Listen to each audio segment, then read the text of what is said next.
ക്രിസ്തുവിൽ ഏറ്റവും സ്നേഹം നിറഞ്ഞവരെ, കഴിഞ്ഞയാഴ്ച സുവിശേഷം അവസാനിച്ചത് ഇപ്രകാരമായിരുന്നു: ലോകത്തിലേക്ക് വരാനിരുന്ന പ്രവാചകൻ സത്യമായും ഇവനാണ്. അവർ വന്ന് തന്നെ രാജാവാക്കാൻ വേണ്ടി ബലമായി പിടിച്ചുകൊണ്ടു പോകാൻ ഭാവിക്കുന്നു എന്ന് മനസ്സിലാക്കിയ യേശു വീണ്ടും തനിയെ മലമുകളിലേക്ക് പിന്മാറി.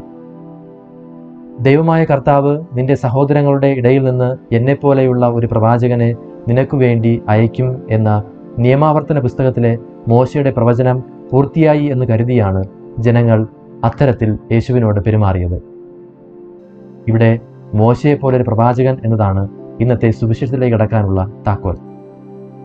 പശ്ചാത്തലം ഇതാണ്: അസീറിയൻ ബാബിലോണിയൻ വിപ്രവാസത്തിനു ശേഷം റോമാ സാമ്രാജ്യത്തിന്റെ അടിമത്തത്തിലായിരുന്നപ്പോൾ മോശയെപ്പോലൊരു പ്രവാചകൻ അഥവാ മിശിഹ രക്ഷകൻ വരുമെന്ന പ്രവചനത്തിന്റെ പൂർത്തീകരണത്തിനായി യഹൂദർ കാത്തിരിക്കുകയായിരുന്നു. ഈ പുതിയ മോശയിലൂടെ ഒരു പുതിയ പുറപ്പാട് സംജാതമാകുമെന്നും ആ പുറപ്പാടിലൂടെ അടിമത്തത്തിൽ നിന്നുള്ള മോചനവും പുതിയ പെസഹയും സ്വർഗത്തിൽ നിന്നുള്ള പുതിയ മന്നയും ലഭ്യമാകുമെന്നും കരുതിയിരുന്നു. ഈ പശ്ചാത്തലത്തിലാണ് യേശുവിനെ പിടിച്ച് രാജാവാക്കാൻ അവർ ശ്രമിച്ചത്. എന്നാൽ യേശു അതിന് നിന്നുകൊടുക്കാത്തതുകൊണ്ട് അവർക്ക് വീണ്ടും സംശയമായി. തങ്ങൾ പ്രതീക്ഷിച്ച മിശിഹായെ കിട്ടിയില്ല, എന്നാൽ പിന്നെ കിട്ടിയ അപ്പത്തിന് പുറകെ പോയേക്കാമെന്ന് കരുതിയാണ് പിന്നീട് അവർ യേശുവിനെ തേടുന്നത്. അതുകൊണ്ടാണ് അപ്പം വർദ്ധിപ്പിച്ച് കേവലം 24 മണിക്കൂറിനപ്പുറം യേശു അവരെ തിരുത്തിക്കൊണ്ട് നശ്വരമായ അപ്പത്തിനായി അന്വേഷിക്കാതെ അനശ്വരമായ അപ്പത്തിനു വേണ്ടി അന്വേഷിക്കാനും തന്നിൽ വിശ്വസിക്കാനും ആവശ്യപ്പെട്ടപ്പോൾ മരുഭൂമിയിൽ മോശ തങ്ങളുടെ പിതാക്കന്മാർക്ക് മന്ന നൽകിയ കാര്യം യേശുവിനെ ഓർമ്മപ്പെടുത്തിക്കൊണ്ട് തങ്ങൾക്കും അതുപോലെ മന്ന നൽകി വിശ്വാസയോഗ്യത തെളിയിക്കാൻ ജനം യേശുവിനോട് ആവശ്യപ്പെടുന്നത്. അങ്ങനെ അവർ മന്നയെപ്പറ്റി പരാമർശിച്ചപ്പോൾ യേശു ആ അവസരം മുതലാക്കി അവരോട് താൻ തന്നെയാണ് പുതിയ മന്നയെന്നും മിശിഹ എന്നും വെളിപ്പെടുത്തുകയാണ്. ഇസ്രായേൽ കാത്തിരുന്ന സ്വർഗത്തിൽ നിന്ന് മന്ന പൊഴിക്കുന്ന ഒരു മിശിഹ മാത്രമല്ല താനെന്നും സ്വർഗത്തിൽ നിന്നിറങ്ങിയ സാക്ഷാൽ ജീവൻ നൽകുന്ന അനശ്വരമായ യഥാർത്ഥ മന്ന തന്നെയാണ് താനെന്ന് വെളിപ്പെടുത്തുന്നു. ഈ മന്നയിലൂടെയാണ് ദിവ്യകാരുണ്യത്തെപ്പറ്റി ആഴത്തിൽ നമുക്ക് മനസ്സിലാക്കാൻ കഴിയുന്നത്. അതിന് നമുക്ക് ആദ്യം ഇന്നത്തെ 1-ാം വായന ശ്രദ്ധിക്കാം. ദൈവത്തിന്റെ അതിശക്തമായ ഇടപെടലിലൂടെ ചെങ്കടൽ കടന്ന് ഇസ്രായേൽ ജനം വാഗ്ദത്ത ദേശം ലക്ഷ്യമാക്കി നടക്കുകയാണ്. 2.5 മാസം കഴിഞ്ഞപ്പോൾ ആഹാരത്തിനായി അവർ പിറുപിറുക്കുന്നു. ദൈവം അവർക്ക് വേണ്ടി ചെയ്ത പ്രവൃത്തികൾ അവർ അപ്പാടെ മറന്നിരിക്കുന്നു.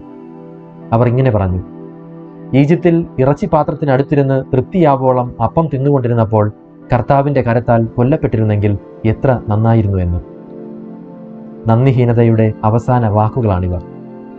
അത്രയ്ക്ക് വിശപ്പായിരുന്നെങ്കിൽ അവർക്കുണ്ടായിരുന്ന ആടുമാടുകളെ കൊന്ന് വിശപ്പടക്കാമായിരുന്നു. എന്നാൽ അതിനവർ മുതിർന്നില്ല. കാരണം ഈജിപ്തുകാർ അവയെ ദൈവമായി കണ്ടിരുന്നതുപോലെ ഇസ്രായേലിലും അങ്ങനെ തന്നെ അവയെ കണ്ടിരുന്നു.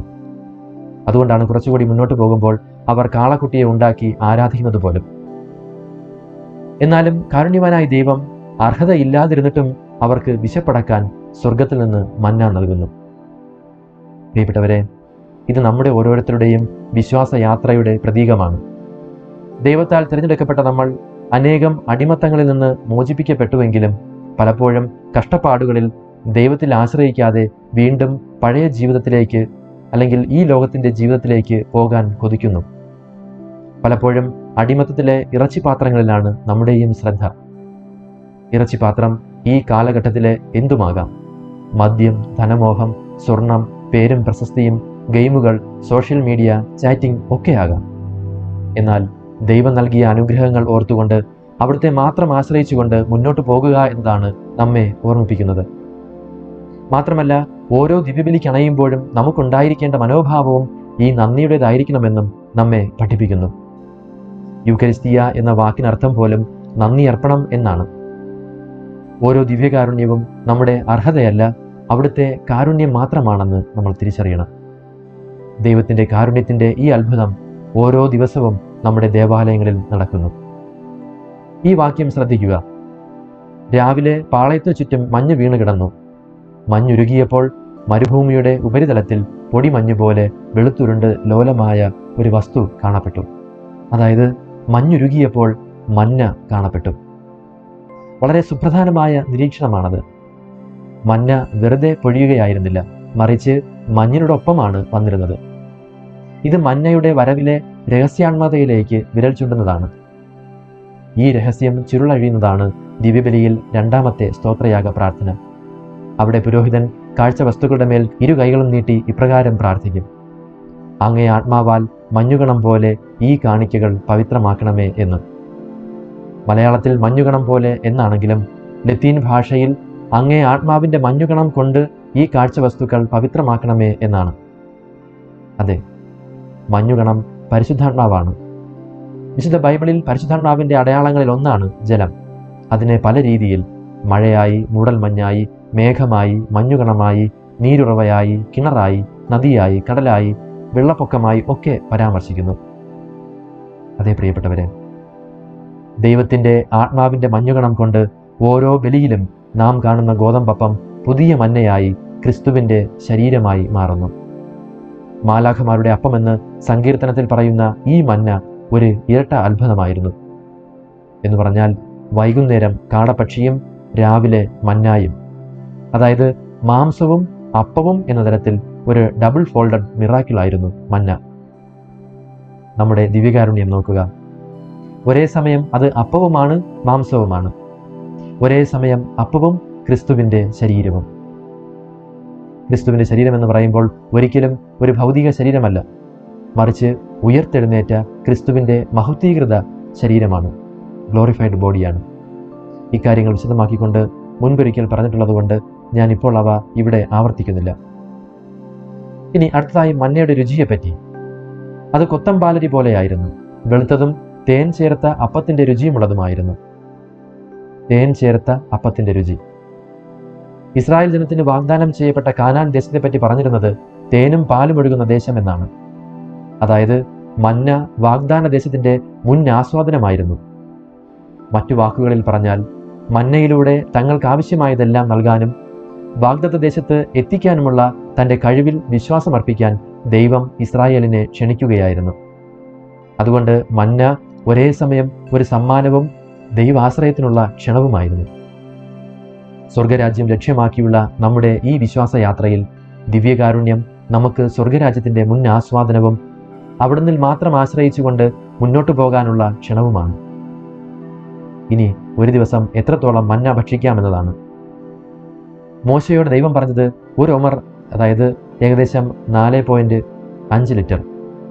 എന്നാൽ അതനുസരിക്കാതെ ചിലർ കുറച്ച് കൂടുതലെടുത്തു, ചിലർക്ക് കുറച്ചും. അവരെ പറ്റി വചനം പറയുന്നത് ഇപ്രകാരമാണ്: കൂടുതൽ ശേഖരിച്ചവർക്ക് കൂടുതലോ, കുറവ് ശേഖരിച്ചവർക്ക് കുറവോ ഉണ്ടായിരുന്നില്ല. ഇന്നും അത് സത്യമാണ്. ഒരു ദിവസം ഒരു ദിവ്യകാരുണ്യ സ്വീകരണം, 2 കുർബാന സ്വീകരിച്ചതുകൊണ്ട് അത് കൂടുന്നില്ല. മാത്രമല്ല, കുറവ് ശേഖരിച്ചവർ എന്ന് പറഞ്ഞാൽ ചെറിയ കുർബാന ലഭിച്ചവർ എന്ന് കരുതാം. അവർക്ക് കുറവോ ഉണ്ടാകുന്നില്ല. കാരണം ആ ഒരു ചെറിയ കഷ്ണത്തിൽ തന്നെ യേശുക്രിസ്തുവിൻ്റെ ശരീരവും രക്തവും ആത്മാവോടും ദൈവീകതയോടും കൂടി സത്യമായും യഥാർത്ഥമായും സത്താപരമായും അങ്ങനെ ക്രിസ്തു മുഴുവനും അടങ്ങിയിരിക്കുന്നു. ഇനി മന്നയെപ്പറ്റി മോശയോട് ദൈവം പറയുന്ന മറ്റൊരു കാര്യം ശ്രദ്ധേയമാണ്. ഈജിപ്തിൽ നിന്ന് ഞാൻ നിങ്ങളെ കൊണ്ടുപോരുമ്പോൾ മരുഭൂമിയിൽ വച്ച് നിങ്ങൾക്ക് ഭക്ഷിക്കാൻ തന്ന അപ്പം നിങ്ങളുടെ പിൻതലമുറകൾ കാണുന്നതിന് വേണ്ടി അതിൽ നിന്ന് ഒരു ഒമറെടുത്ത് സൂക്ഷിച്ചു വയ്ക്കുവിൻ. ഇന്നും ബാക്കി വരുന്ന വിശുദ്ധ കുർബാന സക്രാരിയാകുന്ന സാക്ഷ്യപേടകത്തിലുണ്ട്. തലമുറകൾക്ക് സാക്ഷ്യത്തിനായി മാത്രമല്ല, അവിടുത്തെ സ്നേഹം അറിയാനും അവിടുത്തെ ആരാധിക്കാനും തന്നെ. ഇനി അടുത്തത് മന്ന എന്ന പദത്തെ പറ്റിയാണ്. മന്ന എന്നാൽ ഇതെന്ത് എന്നാണ് അർത്ഥം. നൂറ്റാണ്ടുകളായി ദിവ്യകാരുണ്യത്തെപ്പറ്റി ഇതെന്ത് എന്ന ചോദ്യം ആവർത്തിക്കുന്നുണ്ട്. അതിന് എങ്ങനെ ഉത്തരം നൽകുന്നു എന്നത് ദിവ്യകാരുണ്യത്തെ നാം എങ്ങനെ മനസ്സിലാക്കുന്നു എന്നതനുസരിച്ചായിരിക്കും. ഇത് അടിസ്ഥാനപരമായ ഒരു ചോദ്യമാണ്. ഇത് വെറുമൊരു ഭക്ഷണമല്ല.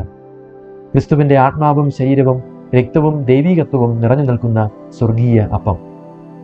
അതായത് പരിപൂർണമായി ക്രിസ്തുവാണത്. ആ അപ്പം എന്നും നൽകണമേ എന്ന് നമുക്ക് പ്രാർത്ഥിക്കാം.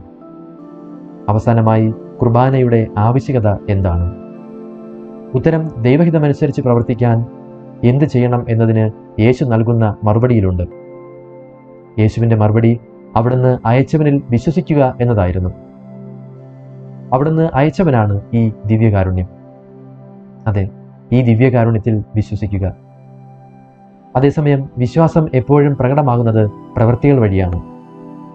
ആ വിശ്വാസത്തിൻ്റെ പ്രവൃത്തികൾ എപ്പോഴും ക്രിസ്തുവിൻ്റെ പ്രവൃത്തികൾക്ക് സമാനമായിരിക്കും. അതായത് സ്നേഹിതനു വേണ്ടി ജീവൻ ബലി കഴിക്കുക.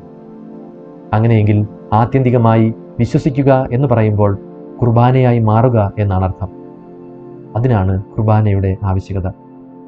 നമ്മൾ ഇന്ന് ആരായിരിക്കുന്നു എന്നത് നമ്മുടെ മാതാപിതാക്കൾ കുർബാനയായതുകൊണ്ടാണ്.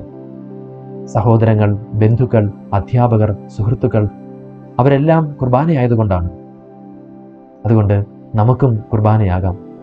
ആത്മാവിൻ്റെ മഞ്ഞുകണമയച്ച് നമ്മെയും കുർബാനയാക്കണമേ എന്ന് നമുക്ക് പ്രാർത്ഥിക്കാം. സർവശക്തനായ ദൈവം, പിതാവും പുത്രനും പരിശുദ്ധാത്മാവും നമ്മെ സമൃദ്ധമായി അനുഗ്രഹിക്കുമാറാകട്ടെ. ആമേൻ.